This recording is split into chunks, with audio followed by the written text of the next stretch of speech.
So MLNet is super large. There's so much to the framework itself, and I've played around with it for over a year now, almost 2, and I still haven't explored all the surfaces and things I want to do. And to be frank, I never really get the time to do it, or have the, I guess, the purpose to do it really. So something I want to really start doing is figuring out good ways to kind of explore them together and learn together. And I thought the best way to do that is by creating a mind map together. So I'm using a tool called Myra here that I just found today, and we'll see if it's going to serve our purpose or not here. So any good mind map, we'll add the object in the middle, and for our purpose it's going to be ML.net.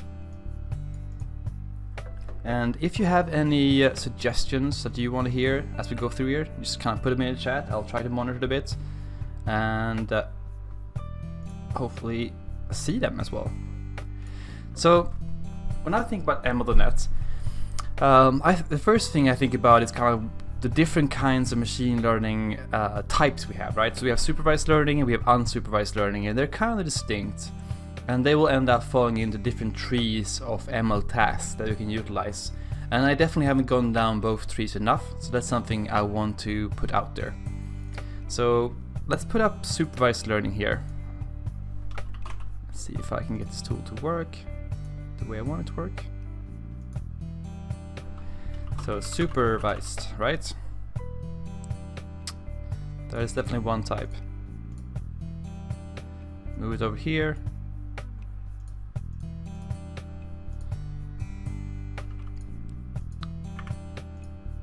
And how do we move this thing? By selecting it, of course. Alright, so supervised. And then we have unsupervised on the other side.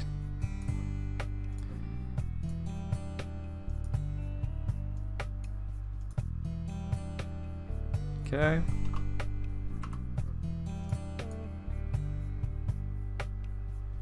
And can I change that? This tool is great, but not behaving.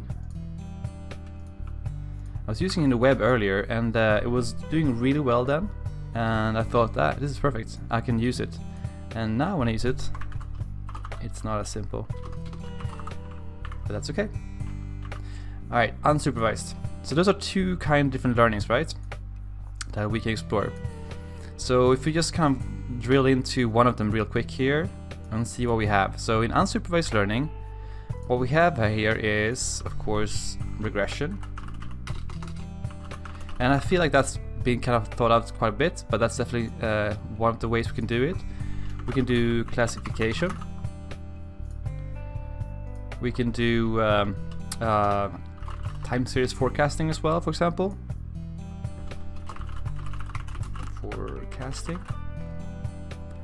So those are some things we can do here when it comes to supervised learning. And of course there are more, but let's just put them out there first here. So maybe it could be interesting to do a topic on a stream on each. I'm not sure. It's definitely up to you guys. And when we go to unsupervised learning here, if we look at that instead here, we have things like clustering, right? And I definitely haven't looked enough into clustering, and I want to do that. So that's going to be a topic. Something else we can do is principal component analysis, so PCA. I played around with that a lot early in my career in some Java frameworks, and if nothing else, it ends up being some really cool images and pictures. But it's also, of course, a very useful machine learning technique here for understanding a multi-dimensional space. So we can write up here. Another thing we can talk about as well, I think, is anomaly detection and writing our own anomaly detectors. That is something we definitely should be looking into. All right, so that's some kind of unsupervised techniques here. So let's look at some other topics here. Does anyone currently viewing right now have any suggestions that they want to go down and look at? I'm gonna pay attention to the chat for a minute here. make sure I don't miss a message. One thing I definitely want to get here is another screen as well, a larger screen, so I can actually see the chat more easily. Alright, if there's no suggestions, I'm going to continue. So another thing that we definitely should explore is deep learning, right? And one could argue that, yeah, that could probably fall under the supervised learning umbrella as well, and yeah, it definitely could. But I feel like it deserves its own branch here. So we talk about deep learning. When we talk about that in ML.NET, we usually talk about image classification right now. That's kind of one of the most well supported types. But we also have object detection as another alternative. And the difference, of course, is that in one case you want to detect what's in an image, and the second one you kind of want to detect multiple classes in the image and kind of give you bounding boxes around them as well. So those are two good topics there. But again, these are very simple things, but I want to talk about them. An important topic as well that I think we should cover is Onyx. And this really enables ML.NET to leverage some deep learning models we already have out in the marketplace and use them. So Onyx stands for Open Neural Network Exchange, right? And it's an open standard that's supported by Facebook and Google and Microsoft as well, of course, that allows you to save a machine learning model in an open format, and you can then import it and you can use it in other libraries such as scikit-learn or TensorFlow or ML.NET for that sake. So what we could do is we could take a model that has already been trained in TensorFlow and import it as an Onyx model and use it in our C# application, Azure function, or whatever you want. So that's definitely deserves a good stream, I think, on that topic and learning about how that works as well. Alright, another topic I definitely want to talk about is, I will call it the ML lifecycle, because this is going to encompass a lot of different things here. So let's see here. One thing I want to talk about here is production deployments. So this is kind of a topic that I think have been kind of overlooked a little bit. All of these are great ways to kind of get started, but when we talk about ML lifecycle, I want to talk about like real scenarios and how you deploy something to production, how you work within production. So for example, deployment could be one of those topics.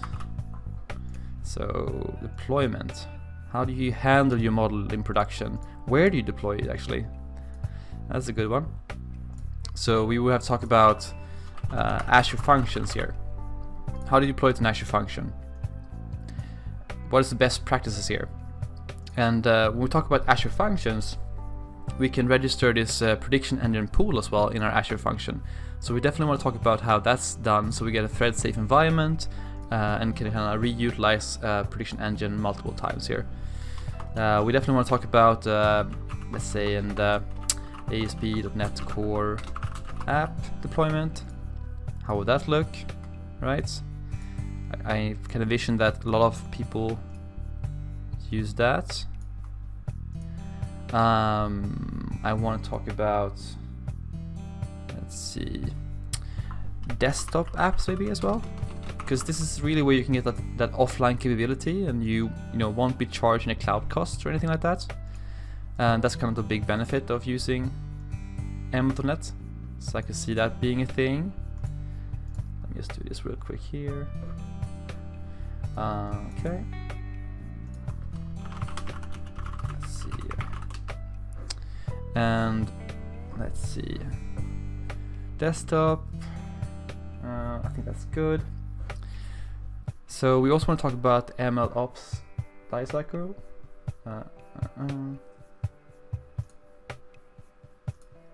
Let's see here. 1 second here, I'm just checking something here. Okay. Alright, perfect. So we can talk about ML Ops as well. So how can you automate the whole process going to production? How can we leverage maybe Azure DevOps for that purpose and go to production? I think that'd be pretty cool. I think right now we don't really have support right now for good MLOps with ML.NET. We don't have integrated support in Azure Machine Learning as we should have. I think that's something we can talk about. We have to kind of do our own MLOps with Azure DevOps and other tools to achieve the same thing with model registration, automatic deployment, and CI/CD pipeline and builds. But I think that's definitely a good topic to explore. I think we have some lessons learned as well from there that we can leverage going down the line here. So MLOps is good. Maybe we should talk about retraining a model on demand.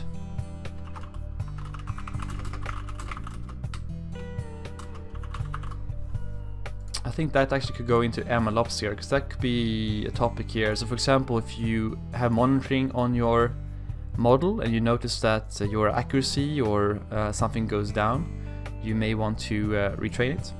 So that's something we definitely want to do. Okay, awesome. Okay, let's see. What else should we discuss here? Alright, so I think we also definitely want to dive into evaluation metrics here. We probably want to talk about those kind of things as well. So let's put that out here maybe. That's something that's kind of overlooked a lot and deserves its own topic. Evaluation metrics. So when you evaluate your machine learning model, what you look at depending on the ML tasks, for example, those kind of things, right? That's pretty important. After that, I do want to look at Jupyter Notebooks. I think that's a good one as well. So we can call that .NET Interactive, because that's I guess the name for the kernel and all those things. Yep, I think that's good. Let's put Jupyter under here. Jupyter. Yeah, let's put Jupyter. It's fine. And let's talk about how we can use Jupyter with the C# kernel here. Let's also talk about what's it called now? Just lost it. Jupyter Notebooks, .NET Interactive. We want to talk about data exploration. There we go. Data exploration is going to be a good topic. That's something we can really use Jupyter with, and .NET Interactive, and we definitely want to dive into that. So that'd be awesome. And based on that as well, I think we also want to dive into Plotly. Plotly, yes. That's something I need to learn, and I think people would benefit from. So Plotly is an open source plotting library, of course, and you can kind of draw histograms, you can do different graphs. It's super useful for data exploration, and the majority of the library's docs is in F#, which is great if you're using F#, but if you're using C#, it can be a little bit tedious to translate the different syntax and how you set the properties correctly. So kind of having a little crash course and looking at Plotly and ways we can build, maybe we can build a heat map, use that heat map to build a confusion matrix to get our evaluation metrics, right? That would be useful. And I will put a line like this here actually. I think that'd be pretty cool. We can use Plotly to just create normal histograms, line charts, those kind of things. I think that should be pretty good and simple. So no worries there. Alright. Question for you on the line here today. Are you interested in learning more about different algorithms, or do you want to kind of stay away from that? What are your thoughts on that? Definitely answer in the chat if you have any thoughts on that. I feel like algorithms is a good thing to go into, but we don't necessarily want to go too deep in it, because the whole idea between the library is to abstract some of those things away. But maybe it would be useful to get some of those things out there, right? Some ideas. I think I'll put it up there at least. as something. Okay, algorithm. Nice. Let's do algorithms.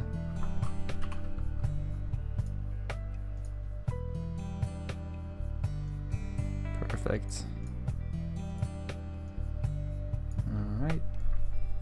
So we have tons of different algorithms, and it could probably be useful to get some background between what they're used for, why they're good, why they're bad, some use cases, right? So maybe we can talk about decision trees, for example, for classification. This is a big decision tree right now, I think. Okay. I think that should be good. Decision trees is not a bad idea.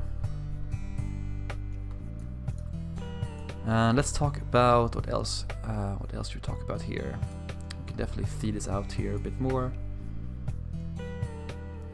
I think I want to talk about how to motivate companies to start using machine learning in their applications and tools. Just like an inspirational part here, and kind of think about the pros and cons about that. So let's talk about what kind of label should we put on this. That's a good question.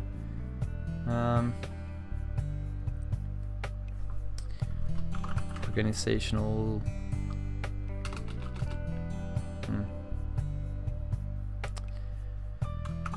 Organizational factors. Let's call it factors right now. And let's say why use ML.net as one of them.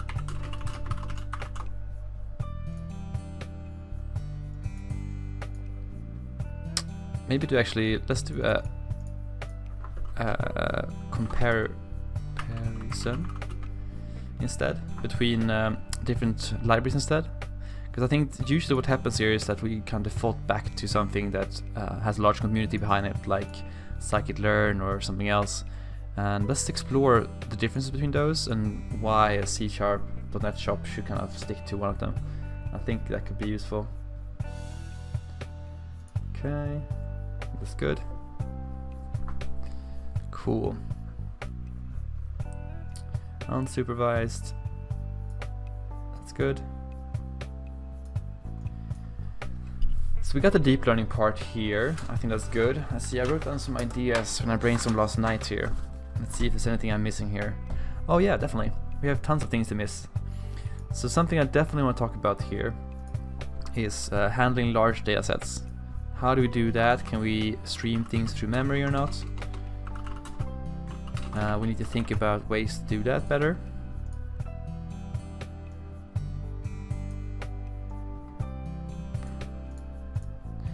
I do want to talk about different readers. So where would that go? It's not becoming the most pretty of graphs, but it's very useful. Okay, I do want to talk about data readers. And for that matter, I want to talk about how we can read from a SQL server as well as from a data file and the differences between those.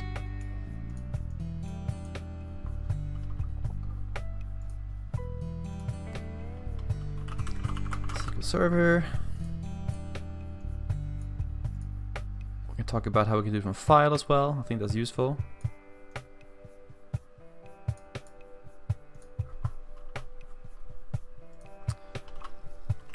For example. Okay. Awesome.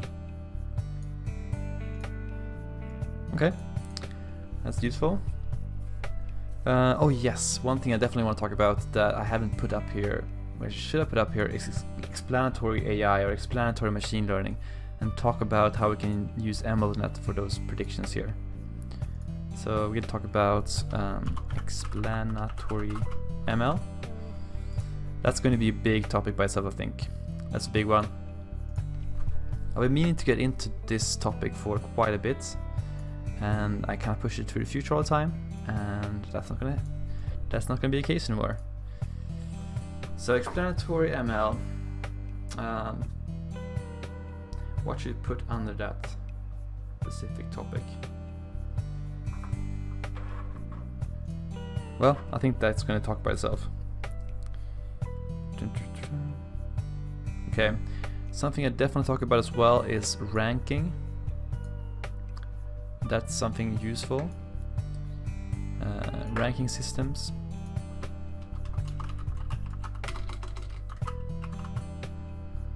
And let's put that out here. We want to talk about recommendation systems, right?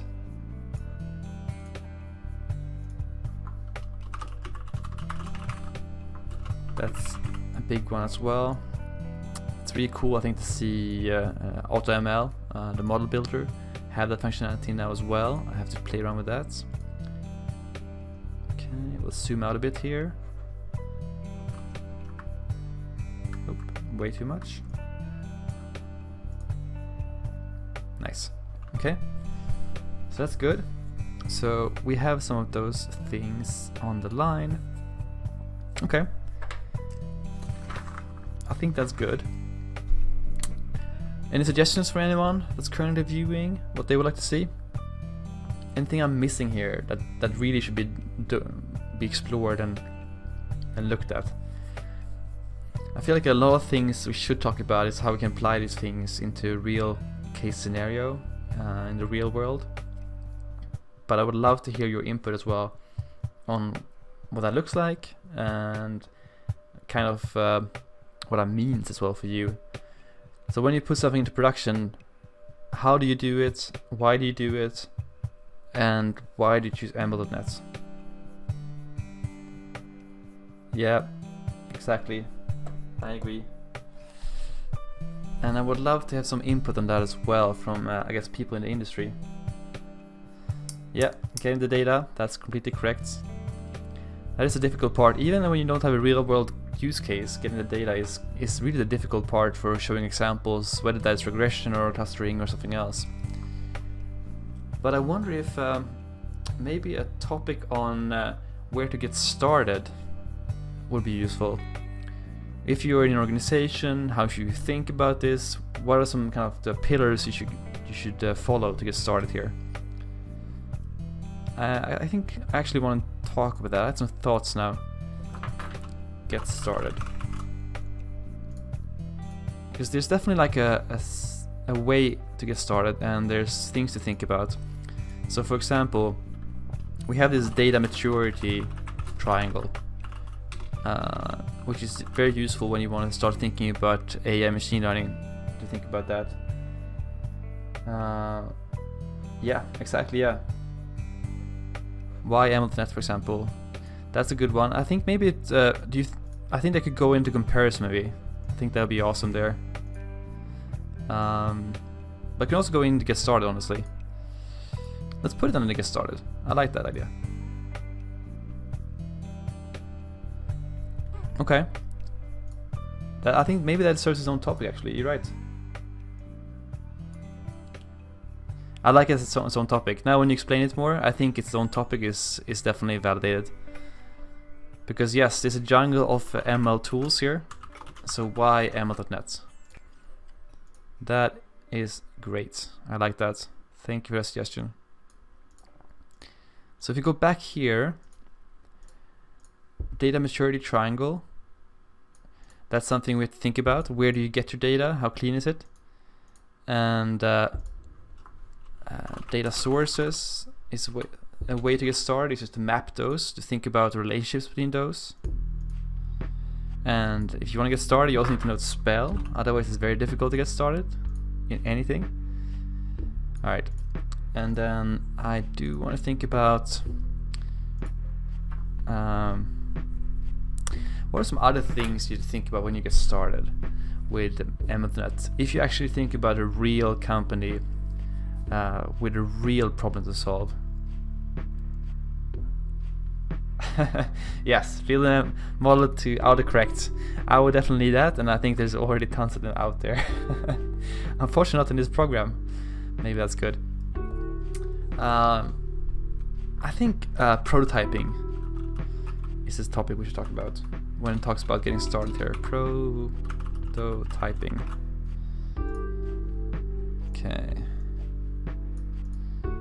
Nice. Ooh, I know a topic I want to talk about. This is expanding. This is awesome. I want to talk about contribute to ML.net. That's going to be more an advanced topic, but yes, AutoML, we should definitely put it up there as well. I like that. Let's draw a line here first, put AutoML in there, and then let's see, this tool works for me. Okay. Okay, AutoML, that's a good point. It has really grown a lot lately.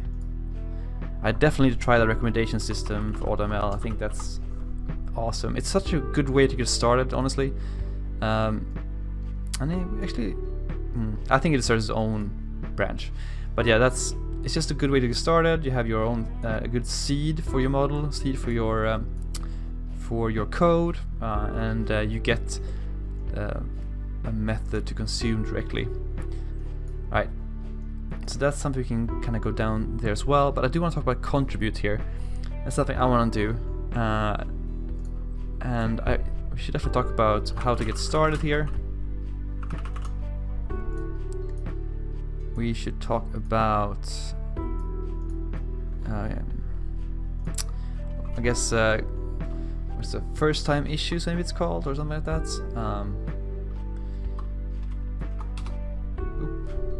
Sticky keys.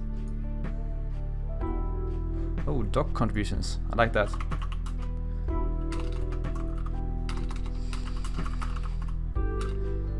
I like that. That is a good one.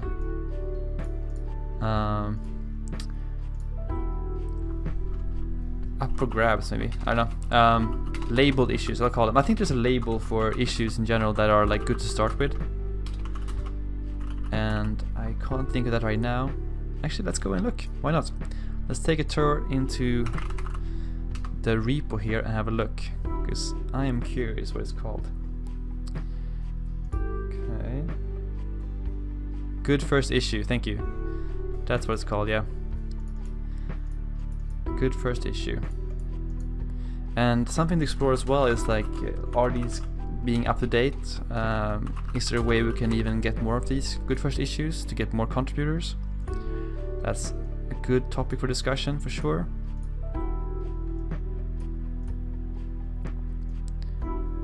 I'm just doing it for myself because I want to contribute. So I'm trying to think of ways to do that and where to get started. It's such a big code base. Alright, that is good. But let's go back and look at the code actually, because I do want to see if there's anything we missed here that could make sense to look at. Ooh, nice one. I think about ML.net not on a Windows platform. I want to try that. Let's do ML.net on Linux. That would be a good one. Yeah. And from that, I'm going to also say, this could also be its own topic of course, but ML.net on a Raspberry Pi.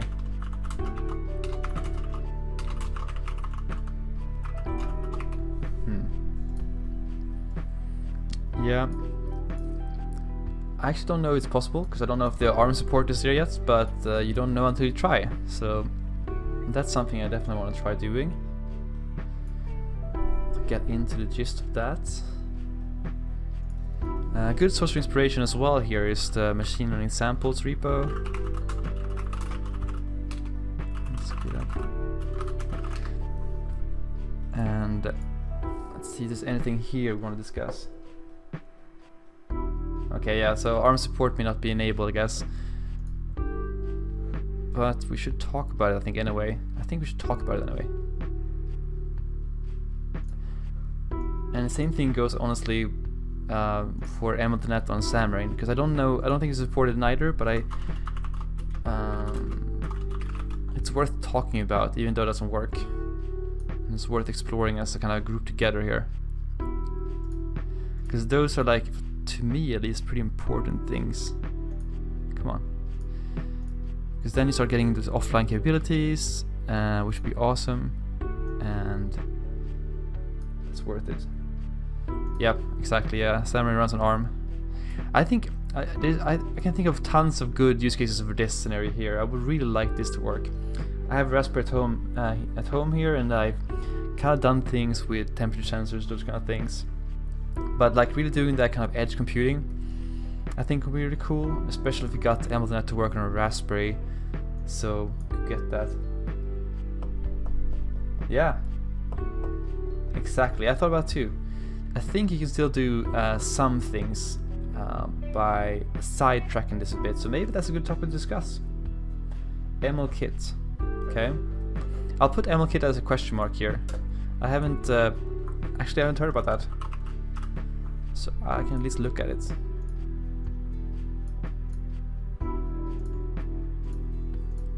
Okay, MLKit.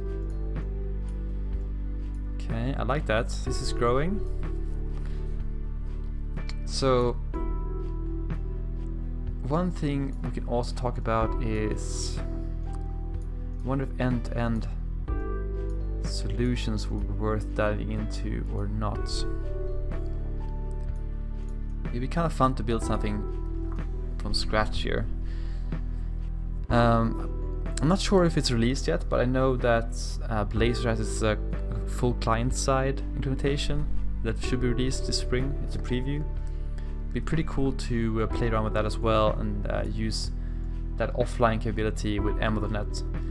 But it will eventually fall into, I think, the ARM issue. So if that's not supported, then that's going to be difficult. Okay, so let's look at samples here. So I think we're already covering some of these classification things here in the supervised learning section. We are doing some recommendation. That's good. Prediction here. Okay, we covered, I think, most of the things here, and Onyx is going to be talked about as well. So scalable. Okay, that's a good word to use. I think it's already on here, but it's good to use it anyway. So deployment, scalability, I like that. Scalability. Scalability.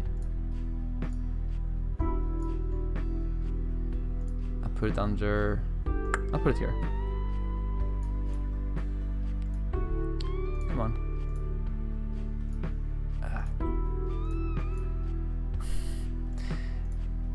I don't want to press the dots out. There you go. We should also talk about Docker containers, because rarely do I see discussion about deploying Emothernet to Docker container. Mostly because it kind of defeats the purpose of integrating with C# Emothernet. But it doesn't mean I'm interested in it.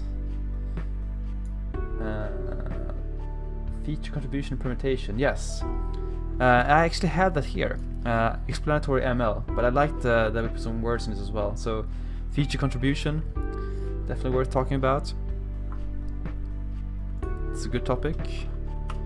Contribution, and we'll link it to explanatory ML. And we probably should compare some of the other tools out there, because there's quite a few Python tools out there that does this now. And that would be pretty cool to see, I think. Okay, let's put that, leave that for now, right now. Let's see, Docker. So, I think one thing as well that I kind of got exposed to the other day on the Gitter channel is like large-scale training. Thank you, Louise. Okay, yeah, awesome. Well, definitely, if you see the chat, definitely check out that repo as well. And my chat went away, so that's fine. But that's awesome, yeah. I definitely want to look at that. Docker container deployment for MLNet should be really cool to look at. Alright. What else? There's something else I want to talk about.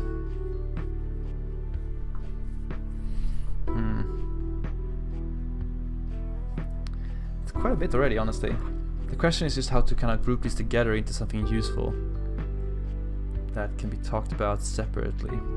But I feel like we're missing something big. Deep learning is there. That's there. We kind of have something about database loaders. We should talk about that. Azure functions. We have some data sets. I like that.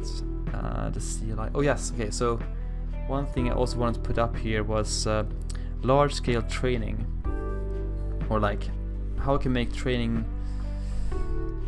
faster, I guess, almost. So I had a question on Gitter the other day, and I wonder where that would fit here.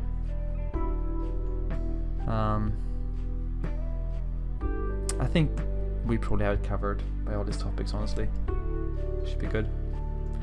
Alright, so let's, I think we have enough right now to start grouping these together to something, to have sessions about them. And I wonder if I can use a mind map for that, or if I have to go to Trello and just input them there. Can I just like do a pen? Oh, nice. Okay, here we go. Thickness. So let's see if I do. Okay, that's nice, but I don't want that. Okay, so we definitely have a topic of unsupervised learning here. I do think talking about all of these at the same time maybe too much, or is it worth having one stream on unsupervised learning in general? I feel like, especially for myself, I don't have enough experience with these for MLNet. I feel like talking about them separately maybe makes sense, because they deserve their own talk, I think. But I do think clustering and PCA are worth talking about together. I actually don't know if we can do PCA and MLNet, but clustering for sure. So we should do that. Oh, nice. Anomaly detection is definitely worth talking about. Okay, I love this tool. It's creating shapes for me. It's improving my own drawing ability here. If I make it like that. Okay, nice. Okay. We should definitely talk about Jupyter. I think it probably makes sense for all these things to go together, right? Jupyter, data inspiration, .NET Interactive. Plotly is a little bit different though. That's a big one. Prototyping. Okay. Yeah. It's a big part. Jupyter is going to be talked about in general, I think, about all these. I think I'm going to do like a big thing here. You can call it prototyping or something else, but I think it's definitely a thing for itself here. Okay. Nice. And then explanatory AI, definitely, or ML here, definitely serves its own talk. That'll be a great one, I think. Don't want to do that. Then I think deep learning has its own thing, but I do think a talk on each of these should be useful. I think I've given enough talks on image classification, but so actually I'm going to skip that one. And I'm going to talk about object detection. That's a fun one, I think. Let's talk about Onyx for sure in a separate talk. We can make this a series. And click select.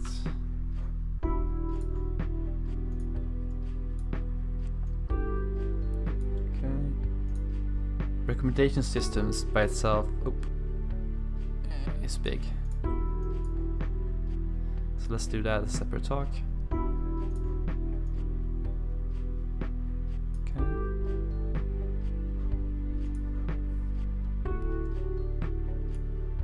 Ranking, I've never played around with ranking yet. I feel that's a lot of good use cases there, honestly. Even for my own current client, I think that would be awesome. So that's something I do want to explore. So let's put that as a separate talk. This tool is funny. I'm sure using a good ML model in the background, trying to interpret if I'm drawing a circle or if I'm drawing a triangle or if I'm drawing a rectangle. Look at that. I was closer to a circle this time. Okay. I think this should deserve its own talk.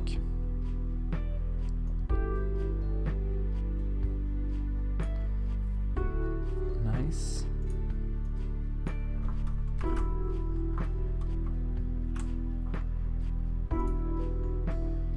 Like that. It's good. And deployment, I feel like they almost go together. It will be definitely a very long stream to talk about them together, but it will be kind of similar for most of them. So I think trying to talk about them together is definitely worth it. So I will do that.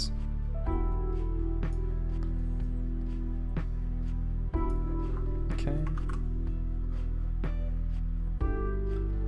Yeah, I think, okay, yeah. So sounds like you agree with this current one. Okay, yeah, sure. I think that makes sense. We can have web and Docker together and then separate out the other two for sure. Let's talk about that. That's a good point. So let's do. Actually, let's do this. Let's do. As I haven't done Docker myself with MLNet, I feel like I want to keep that separate because that could be a separate talk, and it could be 4 different ones here. Come on, I keep leaving dots behind. It's okay. It can be there. So let's talk about the web portion here together. Okay, let's talk about Docker separately, and let's talk about desktop separately. I think that's worth talking about. MLOps, definitely the first one's own topic, I think.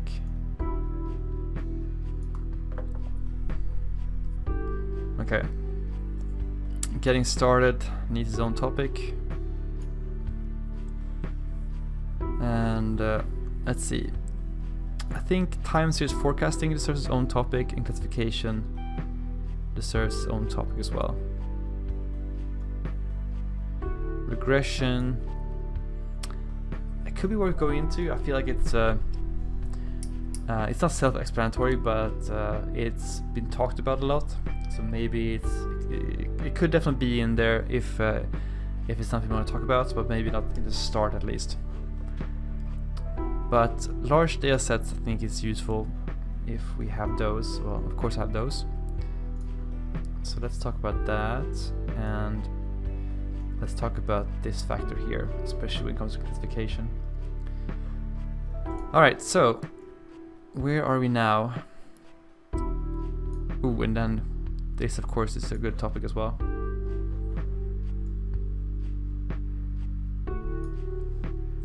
So we have 1, 2, 3, 4, 5, 6, 7, 8, 9, 10, 11, 12, 13, 14, 15, 16, 17, 18. We have way too many topics. 18. Come on. 19, 20-ish. 20-ish topics. Oh, and we of course can't forget AutoML. It looks so small on the bottom here, but it's so important. Not to forget. It probably will be talked about in general, but when we talk about AutoML though, we should definitely talk about the CLI portion versus the tool in Visual Studio, and we'll probably see how we can inject that into like a CI/CD pipeline. I think that would be pretty cool if possible.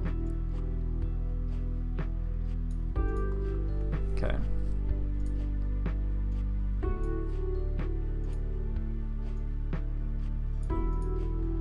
Cool. All right.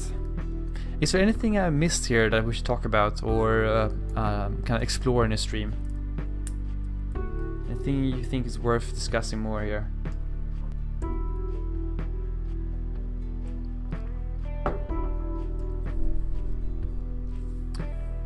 I think we are pretty good otherwise. I feel like this should be enough things to cover. Let's see, I had a list of things I thought about last night again.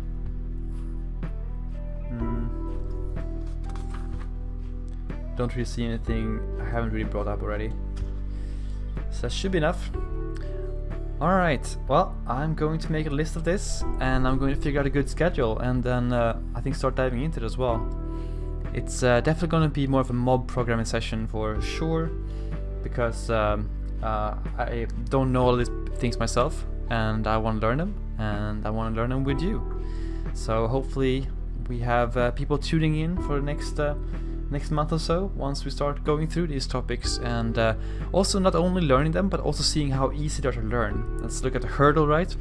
Let's look at someone that has some exposure to EmBotNet and how easy things are to pick up from there. So with that, thank you all for tuning in today, guys. I'm going to go out and enjoy the sun, have a cup of coffee. I hope you do so as well, and I look forward to just hanging out with you more in the future. Alright, bye guys.